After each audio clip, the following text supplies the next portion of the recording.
நான்காம் தூண் நேயர்களுக்கு வணக்கம். நான் வெங்கடேஷ். இன்னைக்கு நம்ம பார்க்கக்கூடிய டாபிக் என்ன அப்படின்னா, இந்தியா பாகிஸ்தான் இடையேயான அந்த போர் நிறுத்தம் நேற்றைய தினம் செய்யப்பட்டிருக்குது. இது ரொம்ப முக்கியமான விஷயம், வரவேற்கத்தக்க விஷயமும் கூட.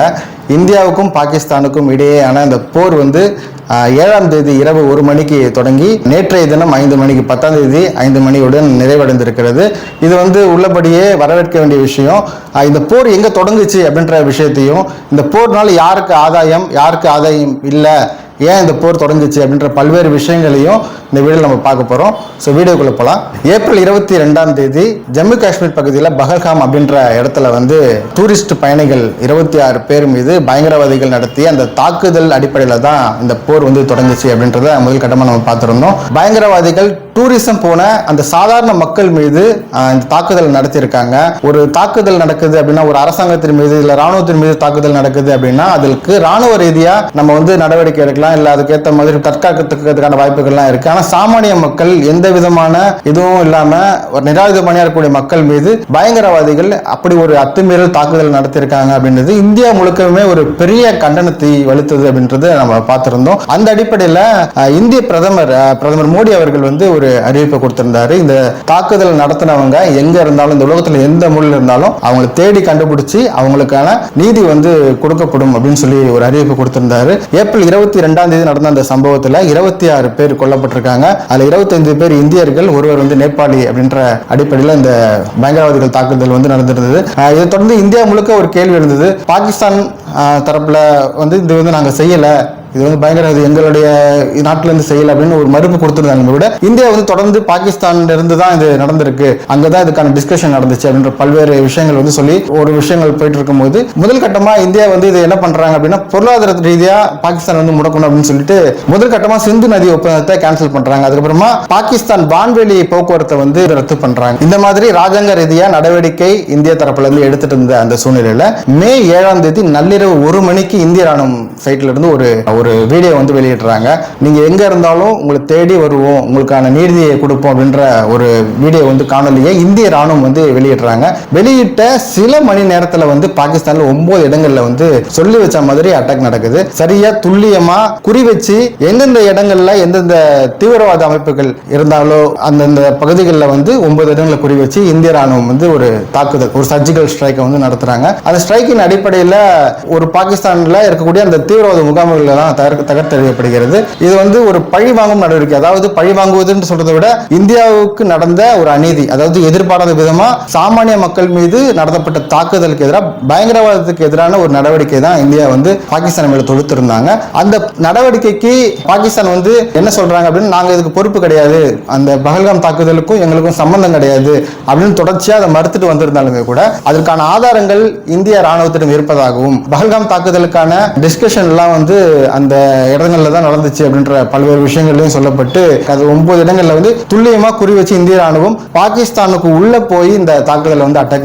நடத்திருக்காங்க. இது ரொம்ப முக்கியமா கவனிக்க வேண்டிய விஷயமா இருந்துச்சு. ஒவ்வொரு முறையுமே பாகிஸ்தான் இது மாதிரி அத்துமீறலில் ஈடுபடும் போது 2008 மும்பை குண்டு வெடிப்பில் தொடர்ந்து, அதே போல 2016 பாலக்கோட்டில் நடந்த ராணுவ வீரர்களுக்கு இடையில நடந்த தீவிரவாதமா இருக்கட்டும், அதே போல 2019 நடந்த புல்வாமா தாக்குதலா இருக்கட்டும், 46 CRPF வீரர்கள் கொல்லப்பட்டாங்க. இந்த மாதிரி தொடர்ச்சியா பாகிஸ்தான் இந்த மாதிரி அத்துமீறல்கள் ஏற்படும் போதெல்லாம் இந்தியா சர்வதேச சமூகத்திட்ட, அதாவது பாகிஸ்தான் மீதான பொருளாதார தடையை விதிக்கணும், அவர்களுக்கு நிதி கொடுக்க கூடாது அப்படின்ற பல்வேறு விஷயங்கள் கோரிக்கை வச்சு, இந்த மாதிரி ஒரு அறத்தின் வழியில தான் இந்த மாதிரி நடவடிக்கைகள் இருந்துச்சு. 2019 புல்வாமா தாக்குதலுக்கு மட்டும் தான் முதல் முறையா இந்த சர்ஜிக்கல் ஸ்ட்ரைக் இந்தியாவில இருந்து அங்க போய் அந்த ஸ்ட்ரைக் பண்றாங்க. இந்த மாதிரி பாகிஸ்தானுடைய அத்துமீறல்கள் எல்லாம் இந்தியா கொஞ்சம் கொஞ்சமா தீவிர நடவடிக்கைகளை எடுக்க ஆரம்பிச்ச சூழ்நிலையில தான் இந்த முறை மிக கடுமையா, அதாவது ஆபரேஷன் சிந்தூர் அப்படின்ற பேர்ல 26 பேர் கொல்லப்பட்டிருக்காங்க இந்தியாவில் வச்சு பயங்கரவாதிகளால. அதுல 25 பேர் ஆண்களா இருந்ததுனால இந்திய பெண்களுக்கு இந்த இந்து கலாச்சாரத்தின்படி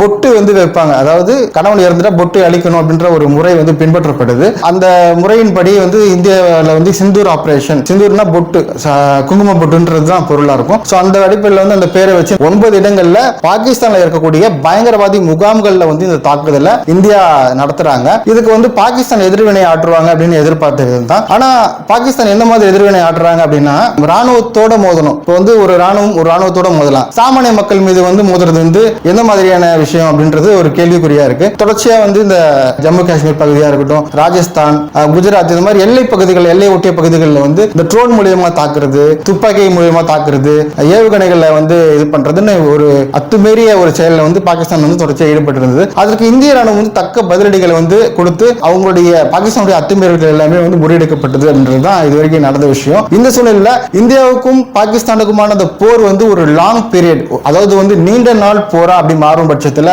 இந்தியா வந்து ஒரு 4 ட்ரில்லியன் எக்கனாமிக் இருக்கக்கூடிய ஒரு கண்ட்ரி. பாகிஸ்தான் வந்து ஒரு 300-400 பில்லியன் தான் இருக்கும். சோ இந்தியாவோட பொருளாதார ரீதியில் ரொம்ப கீழே இருக்கக்கூடிய பாகிஸ்தான், ராணுவ ரீதியாகவே இந்தியா வந்து ஒரு வல்லமை பொருந்திய, இந்தியாவுடைய ஆயுதங்கள் எல்லாமே வந்து ஒரு நவீனப்படுத்தப்பட்ட, இந்தியாவில் இருக்கக்கூடிய ஆர்மி அதாவது முப்படைகளுமே வந்து ஒரு தீவிர பயிற்சிகள் வந்து ஏற்கனவே எடுத்திருக்கக்கூடிய, பல்வேறு சர்வதேச நாடுகளில் வந்து அந்த பயிற்சி எடுத்திருக்கக்கூடிய ராணுவ யுக்திகள் தெரிந்தவங்க, அவங்களோட வந்து மோதுற அளவுக்கு பாகிஸ்தானுக்கு வந்து எந்த விதமான கெப்பாசிட்டியும் இல்லை, மோதவும் முடியாது. அந்த அளவுக்கு வந்து ஒரு பவர்ஃபுல்லான ஒரு ஆர்மி கட்டமைப்பு வந்து இந்தியாவுக்கு இருக்கு. பாகிஸ்தானை பொறுத்த வரைக்கும் அவங்களுக்கு ரொம்ப சப்போர்ட் பண்ணக்கூடிய அப்படி கண்ட்ரின்னு பார்த்தோம்னா சீனால இருந்து அவங்க ஏவுகணை வாங்குறதா இருக்கட்டும், பிற விஷயங்கள் வாங்குறதா இருக்கட்டும் அப்படின்ற விஷயங்கள்லாம் அவங்க சீனால இருந்து பண்ணிட்டு இருந்தாங்க. சோ இந்த அடிப்படையில் வந்து இந்தியாவுக்கும் பாகிஸ்தானுக்கும் போர் வந்து எப்பவுமே 2 கண்ட்ரிக்குமே ஆபத்து தான். போர் அப்படின் போது சாமானிய மக்கள் பாதிக்கப்படுவாங்க. ஒரு 10 இடத்துல அவங்க அட்டாக் பண்றாங்க, நம்ம 2 இடத்துல அட்டாக் பண்ணாலும் ஒரு ஆபத்து தான். அது வந்து தேவையில்லாத விஷயம். இப்ப நவீன காலத்துல டிஜிட்டல் யுகத்துல அப்படின்ற நம்ம இருக்கும்போது வந்து போர் மூலியமா நம்ம ஒரு விஷயத்தை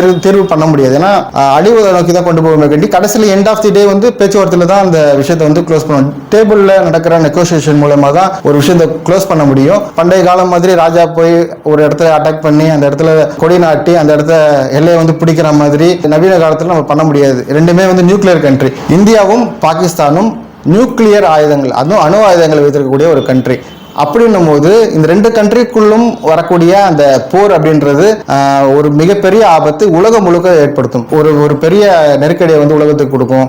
ஏன்னா ஒரு நியூக்ளியர் ஆயுதத்தை யூஸ் பண்ணும் போது அந்த இடம் வந்து ஒரு மிகப்பெரிய வெப்பமயமாதல், அந்த இடத்துல இருக்கக்கூடிய வளங்கள் பாதிக்கப்படும், மக்கள் பாதிக்கப்படுவாங்க, ஒரு இடமே இல்லாம போகும் அப்படின்ற ஒரு பெரிய ஒரு ஆபத்தான ஒரு விஷயம். இந்தியாவுக்கும் பாகிஸ்தானுக்கும் இடையே நடைபெற்ற அந்த போர் ஒரு நீண்ட கால போரா மாறுமோ அப்படின்ற ஒரு அச்சம் எழுந்த சூழ்நிலையில இந்த 2 நாடையும் அழைச்சி யாராவது ஒரு சுமூக முடிவு பேச மாட்டாங்களா அப்படின்னு ஒரு எதிர்பார்க்கப்பட்ட சூழ்நிலையில் தான் அமெரிக்கா இந்த விஷயத்துல வந்து தலையிட்டிருக்காங்க. அவங்க தலையிட்டதுக்கான காரணம் என்னவென்னா இருக்கலாம். ஏன்னா சீனாவோட ஆதிக்கம் இருந்துடக்கூடாது அப்படின்ற ஒரு காரணமா கூட இருக்கலாம். இல்ல அமெரிக்கா வந்து இதுல உண்மையிலே கேர் பண்ணிருக்கலாம். அமெரிக்கா இந்தியா தரப்புலையும் சரி பாகிஸ்தான் தரப்புலையும் சரி 2 பேரையும் அழைச்சி பேசி ஒரு சுமூக முடிவு இதுல எட்டியிருக்காங்க. போர் வந்து நிறுத்தம் அப்படின்ற ஒரு முக்கியமான ஒரு முடிவை எடுத்திருக்காங்க அப்படின்றதையும் இதுல முக்கியமா பார்க்க வேண்டியதா இருக்கு. இந்தியாவும் பாகிஸ்தானும் மே 12ஆம் தேதி மீண்டும் ஒரு முறை பேச்சுவார்த்தையில் ஈடுபட இருக்கிறதாகவும் சொல்லப்பட்டிருக்கு. அந்த பேச்சுவார்த்தையில் என்னென்ன விஷயங்கள் எல்லாம் பேச போறாங்க, என்னென்ன விஷயங்கள்லாம் முடிவுக்கு வரப்போகுது அப்படின்றது நம்ம அந்த டிஸ்கஷனுக்கு அப்புறமா நம்ம பேசலாம். ஸோ வேற ஒரு வீடியோவில் நம்ம சந்திக்கலாம். நன்றி, வணக்கம்.